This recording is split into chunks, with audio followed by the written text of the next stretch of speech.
அவங்களுக்கு ஒரு மரியாதையான வாழ்க்கை பண்ணி கொடுக்கணுன்றது தான் எங்களோட ட்ரீமு. ஸோ இது prevention is the only cure. There is no cure for it. இது நீங்கள் படுத்த படுக்கையாக இருக்கிறவங்க 3 மாதத்தில் கேலிப்பர்ஸில் க்ரச்சஸ் வச்சுட்டு நடந்து போக முடியுமே தவிர மேரத்தான் ஓட முடியாது.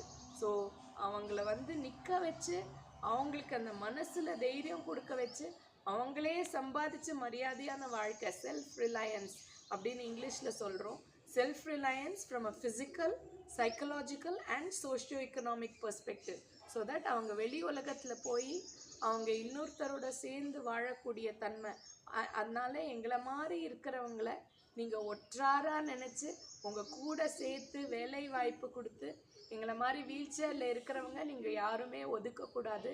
நீங்களும் கூட இருந்து ஃப்ரெண்டாக இருந்து எங்களையும் சேர்த்து வளர்க்கணும் அப்படின்னு தான் நான் வேண்டிக்கிறேன். தேங்க்யூ.